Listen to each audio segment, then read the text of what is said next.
여러분은 딸기 좋아하시나요? 저는 어릴 때부터 다른 과일보다 딸기를 정말 좋아했는데요.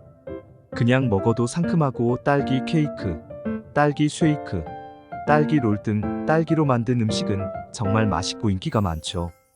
딸기는 날씨가 쌀쌀한 겨울에 가장 맛있다고 하는데요. 그 이유는 겨울철 기온이 낮으면 딸기의 성장 속도가 느려지는데, 성장 속도가 느려지는 만큼 당분과 영양소를 충분히 축적하기 때문에 맛이 아주 좋다고 합니다. 잘 익은 딸기는 단순히 입을 즐겁게 해주는 간식에 불과할 것 같지만, 사실 딸기가 지니고 있는 숨은 효능이 엄청나다고 하는데요. 딸기에 풍부하게 함유된 각종 비타민이 감기 예방과 면역력을 향상시키는 것 외에도, 딸기에 함유된 엘라그산이라는 성분이 암세포가 스스로 자멸하도록 유도하여 암세포의 성장을 억제하는 효과가 있으며, 더불어 항산화, 항바이러스, 항돌연변이 등의 기능으로 인해 암 예방과 함께 손상된 DNA 회복시키는 역할을 한다고 합니다. 딸기에 함유된 엘라그산 성분은 다른 과실류보다 10배 이상 많이 함유되어 있으며, 실제로 이 성분은 주로 의약품, 건강식품에도 사용되는 성분으로서 대장암, 간암, 피부암, 식도암, 췌장암 등의 암세포 활동을 억제하는 등 이미 많은 연구를 통해 우수한 효과가 밝혀진 성분이라고 합니다. 때문에 제철을 맞은 딸기만 잘 챙겨 먹어도 맛은 물론이고 면역력 상승과 함께 암까지 예방하니 정말 이보다 좋은 과체류가 없을 것 같은데요. 그런데 이렇게 몸에 좋은 딸기도 어떤 음식과 어떻게 먹느냐에 따라서 내 몸에 보약이 될 수도, 반대로 독이 될 수도 있다고 하는데요. 이번 시간에는 딸기를 먹었을 때 독이 되는 최악의 경우와 이와 반대로 딸기를 언제 어떻게 먹어야 가장 큰 효과를 볼 수 있는지 함께 알아보겠습니다. 우리 가족을 위한 소중한 건강정보 꼭 챙겨가시고 주변의 소중한 사람들에게도 널리 알려주세요. 구독과 좋아요도 꼭 부탁드릴게요. 딸기가 독이 되는 경우, 첫 번째는 잔류농약입니다. 여러분은 딸기를 어떻게 씻어서 드시나요? 딸기는 보기보다 잔류농약이 많은 식품 중 하나라고 하는데요. 2016년 미국의 한 환경연구단체 조사에 따르면 잔류농약이 가장 많은 과체류가 딸기인 것으로 나타났으며, 미국 농무부가 879종의 딸기 샘플을 조사했더니 그중 무려 98%에서 잔류농약이 검출되기도 했습니다. 극소량의 잔류농약이라도 장기간 지속적으로 섭취할 경우 우리 몸에 심각한 부작용이 나타날 수 있는데, 실제로 하버드 대학에서 진행된 연구에 따르면 불임 치료를 받고 있는 여성 325명의 데이터를 조사했더니 딸기나 시금치, 고추, 포도와 같이 잔류농약이 많이 함유된 과일과 채소를 섭취하면 여성의 임신이나 출산 가능성이 18%에서 26% 감소하는 것으로 나타났으며, 정자의 품질이 저하되는 등 생식 기능에 악영향을 끼치는 것으로 나타났습니다. 특히 딸기는 상품성을 유지하기 위해 수분 증산 억제제나 곰팡이 억제제 등의 약품이 사용되는 경우가 있는데, 이는 간에 독소로 작용해 간 기능이 약한 분들에게 영향을 끼칠 수 있습니다. 때문에 딸기를 씻지 않거나 대충 씻어서 먹을 경우 이처럼 몸에 생각지도 못한 부작용을 일으킬 수 있는데요. 딸기는 과육이 무른 식품인 만큼 농약이 침투하기 쉬운 식품이기 때문에 더욱 유의해야 합니다. 딸기를 씻을 때는 꼭지 아래쪽에 농약과 불순물들이 많이 붙어 있을 수 있기 때문에 꼭지를 떼어내고 물에 1분 동안 담근 후 흐르는 물에 30초 정도 충분히 씻으면 잔류 농약이 말끔히 제거됩니다. 딸기처럼 물러지기 쉬운 과일 채소는 물에 닿으면 금방 물러지고 과일의 수용성 영양소가 빠져나올 수가 있기 때문에 물에 너무 오래 담그는 것은 피하는 것이 좋습니다. 딸기가 독이 되는 경우, 두 번째는 평소에 혈당이 높으신 분들입니다. 딸기는 혈당 지수가 낮은 식품에 속합니다. 때문에 딸기는 당뇨 환자분들에게도 좋은 식품으로 알려져 있는데요. 그런데 문제는 이러한 과일들을 도대체 얼마나 먹어야 하는가입니다. 이에 대해 대한당뇨병학회에서는 딸기의 경우 150g, 중간 크기로 7개 정도의 양을 권장하고 있는데요.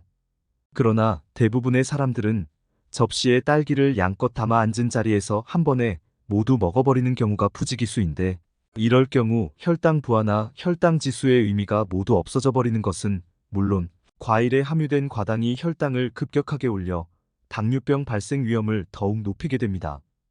특히 사과나 참외처럼 단단한 과육을 가진 과일들은 섬유질을 이루는 세포 조직이 질기고 촘촘해서 소화 흡수가 느린 만큼 혈당이 천천히 올라가는데, 딸기처럼 무른 과일들은 소화 흡수가 빠르기 때문에 그만큼 혈당이 빠르게 올라 혈관이나 신경계에도 부담을 주게 됩니다.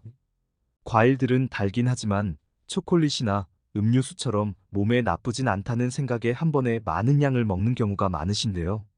어떤 과일이라 하더라도 대부분 높은 당분을 지니고 있고 혈당을 쉽게 높이기 때문에 아무리 몸에 좋다고 한들 절대 한꺼번에 많은 양을 먹어서는 안 되는 음식입니다.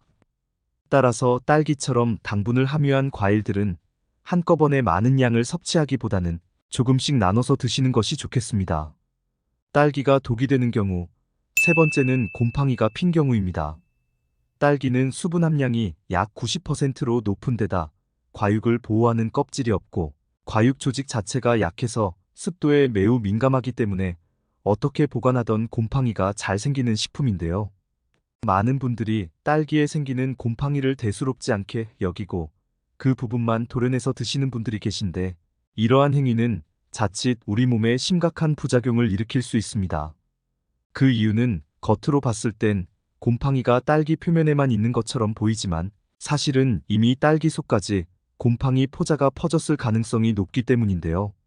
이러한 곰팡이 포자가 우리 몸속으로 들어올 경우 알 수 없는 알레르기 반응과 함께 호흡기, 위장장애 등 다양한 문제를 일으킬 뿐만 아니라 장기간 섭취하면 간에 암을 유발할 수도 있기 때문에 되도록 먹지 않는 것이 좋습니다.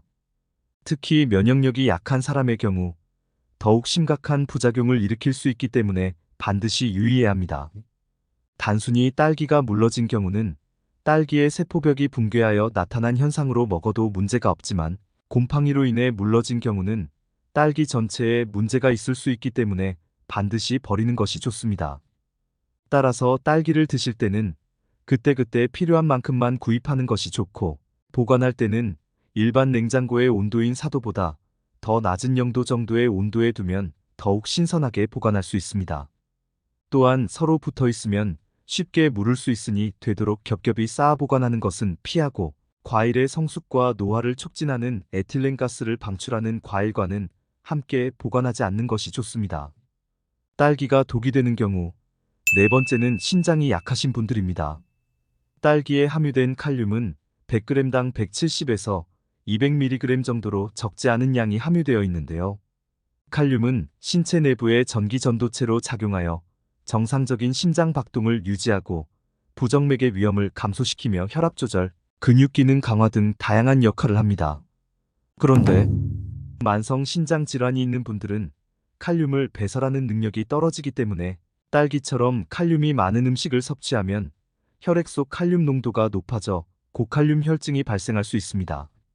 이는 근육 무력감과 피로감, 오심, 구토, 설사 등의 증상이 나타나다가 심해지면 근육마비, 호흡부전, 부정맥, 여기서 더 심해지면 심장마비까지 올 수 있기 때문에 신장 질환자들은 이처럼 칼륨이 함유된 음식을 섭취할 때는 반드시 유의해야 합니다.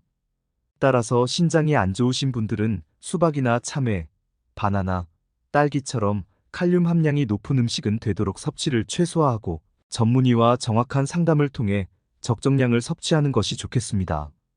그렇다면 이와 반대로 딸기를 건강하게 섭취하는 방법들은 어떤 것이 있을까요? 딸기를 건강하게 섭취하는 방법. 첫 번째는 유제품과 함께 먹는 것입니다.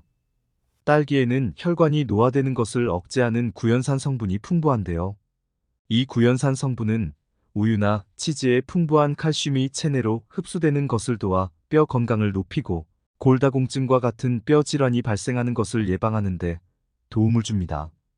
또한 유제품에 함유된 양질의 단백질과 비타민 A, 비타민 B 성분들은 피부 점막과 뼈 치아를 구성하는 콜라겐 재생에 중요한 역할을 하는데, 이 성분들이 딸기에 함유된 비타민 C를 만나게 되면 콜라겐 생성을 더욱 촉진하여 피부나 뼈 건강을 한층 더 높여줍니다.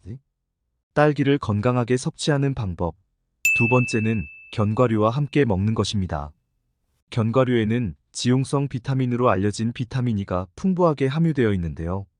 비타민 E는 세포 파괴를 유발하고 노화를 일으키는 주범인 활성산소를 억제하여 노화 지연에 도움을 주고 혈액 속 나쁜 콜레스테롤을 줄여 심혈관 건강에 도움을 주며 면역력 강화, 무기력감 해소 등 다양한 효과를 지닌 성분입니다. 이렇게 몸에 좋은 비타민 E가 딸기에 풍부한 비타민 C를 만나게 되면 더욱 높은 시너지 효과를 발휘하는데요. 비타민 C는 세포 밖에서, 비타민 E는 세포막에서 항산화 작용을 하는데, 비타민 E는 활성산소와 싸우는 보병이라면 비타민 C는 비타민 E가 힘을 내서 싸울 수 있도록 돕는 의무병과 같은 역할을 합니다. 이 밖에도 견과류의 비타민 E는 백내장과 시력 저하 예방에도 효과가 있다고 하니 꼭 딸기와 함께 드셔보시기 바랍니다. 딸기를 건강하게 섭취하는 방법. 세 번째는 계란과 함께 먹는 것입니다. 계란은 완전식품이라 불릴 만큼 영양소가 풍부한데 그 중에서도 특히 철분 함량이 높은 음식에 속합니다.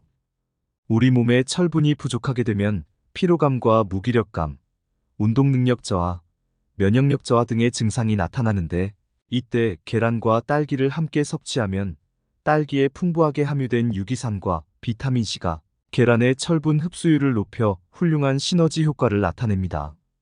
철분을 적절하게 섭취하면 빈혈과 암, 신장, 심장 문제와 같은 혈액 관련 문제를 예방하는 데 도움을 주고 피로 회복과 우울증과 같은 정신질환 개선에도 큰 도움을 준다고 합니다. 아침 식사로 계란이 들어간 식단과 함께 후식으로 새콤달콤한 딸기를 섭취하시고 활기찬 하루를 시작해보는 건 어떠신가요? 오늘은 딸기와 함께 먹으면 독이 되는 음식과 보약이 되는 음식에 대해 알아봤습니다. 정보가 도움되셨다면 주변의 소중한 분들에게 영상을 공유해주세요. 구독과 좋아요도 부탁드릴게요. 구독과 좋아요는 건강 무지개에게 언제나 큰 힘이 됩니다. 다음에 더 유익한 영상으로 찾아오겠습니다. 건강하고 행복하세요.